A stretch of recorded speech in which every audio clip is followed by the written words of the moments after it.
we took was to insist upon personal responsibility.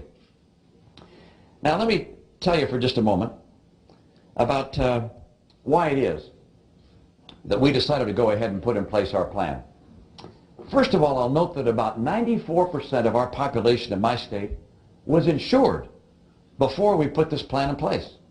For that 94%, there was no change in their insurance policies. The program remained the same. So we're dealing with that last 6% that were uninsured. But that last 6% sounds like a small percentage, only 6%. But that's 500,000 people. I don't know how many people in this room have lived without health insurance. But I have not only family members, but dear friends who have lived for one time or another without health insurance. It is a frightening experience. You wonder what happens if I get ill, or more seriously, what happens if my child gets ill. I had 500,000 people who I was elected to serve who were frightened because they didn't have insurance. As a result of the plan we put in place, about 400,000 of them are now insured. And I'm pleased with the fact that we were able to accomplish that. The other people who have insurance, the 94%, there's another feature for them. They don't have to worry about losing insurance if they change jobs or develop a serious condition and then change jobs. Because under our plan, everybody in the state is able to get affordable insurance. I also note there's no government insurance here. We didn't create a government insurance program or a government policy that people got. No, we gave people a premium support program where they could buy their own private insurance of their choice, and for the poor, we helped them with support. The analysis of what the cost of the program would be was carried out by a group called the Massachusetts Taxpayers Foundation. They're an independent think tank funded largely by business interests.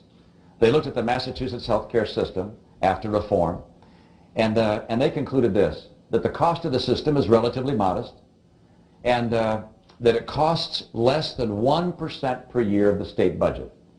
Now that's not free by any means, but it's not what some people might have thought.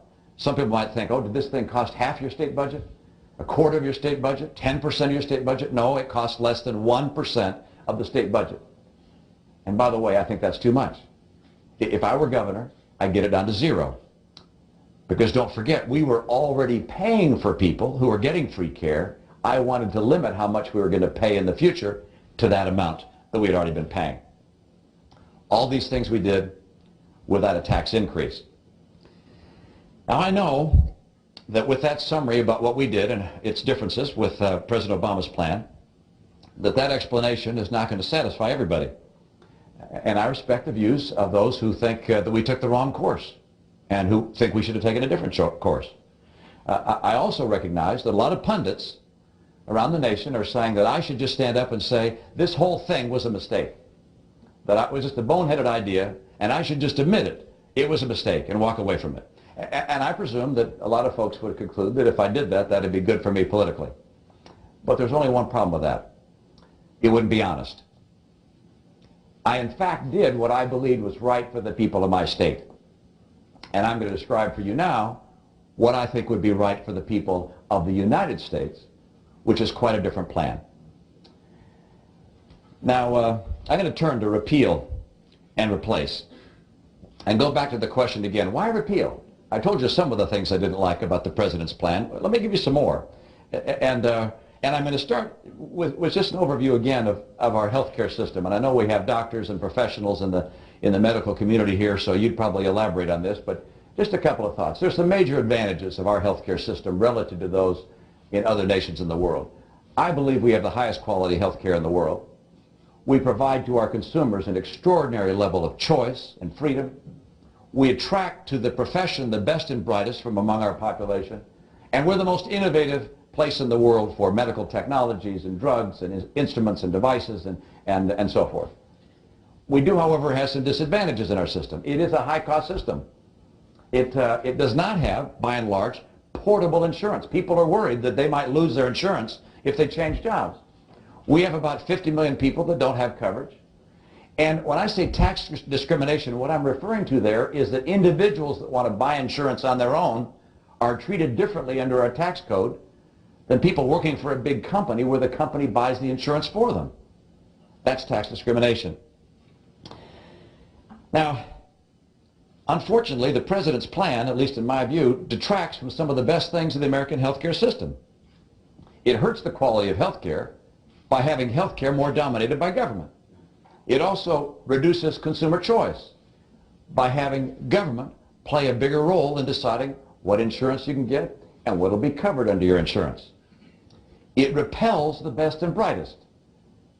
Now, I know there's some doctors in the room, and so I'm not going to ask for witnesses here, but my son went into medical school, and he talked to a number, there are no Romney doctors in my immediate family, so he talked to a number of people who were doctors and said, what do you think about going into medicine? And almost without exception, they said, don't do it. Unless you really, really love it. My goodness, this is a tough profession to go into because of what's happening by virtue of government's heavy hand in medicine. There's no question in my view, but the president's plan will tend to repel people from coming into the medical profession. And finally, I'm afraid that the Obama reforms discourage innovation. Heck, when you tax people who are developing devices and instruments that are used in medicine, they're going to have less funds to invest and create new innovation. But there's more wrong with the president's plan. I believe it's an economic nightmare. It does not lower health care costs overall in our system. It raises taxes, it diverts Medicare funds, and it kills jobs. Let me tell you, as I go around the country and talk to business people, and I was one for 25 years, when you explain and when they understand the implications of the Obamacare program on them, they're less likely to hire people. They're concerned about the cost of Obamacare on their ability to hire and train workers. It kills jobs. It is, in my opinion, one of the reasons why this recession has taken so long to get out of, and why we have 20 million Americans unemployed, underemployed, or have ceased looking for work. There are more things I don't like. I don't like the massive federal spending. I don't like the power grab from the states. I don't like the massive federal bureaucracy. The Republican Joint Congressional Committee tried to chart out how Obamacare works. Prepare yourself. This is their slide. That is not a pretty picture. And suggest to me why it is that people are a little concerned about getting into the healthcare profession. So for all those reasons, if I were lucky enough to be in the White House in the position of leadership, on the first day I would issue an executive order paving the way for Obamacare waivers to be given to all 50 states. And then I'd go to work with Congress to make sure that we could repeal Obamacare. But now let's look at what I do instead. You won't be surprised here, because what I'm going to describe to you is basically the same structure that I described 4 years ago when I was running for president. I should note, by the way, that was a time when my Massachusetts health care plan was considered, at least by me, to be an asset politically. I hear some laughter in the room. That's not the case now. But you will note that despite the fact it's gone from being seen as an asset to being seen as a liability politically, that the plan I'm going to describe for you is the same. I'm not adjusting the plan to reflect the sentiment, the political sentiment. The plan, in fact, starts with the same elements. And let me begin with what I consider the objectives of my plan. One is do no harm. Two, strengthen the current healthcare system by lowering costs and improving quality. By providing portability, that's the ability to know that you're going to keep your insurance if you change jobs. Improve consumer choice. And then expand health care by dealing with those individuals who have pre-existing conditions fairly, and provide greater access to care for those that are low income or uninsured. 5 principles.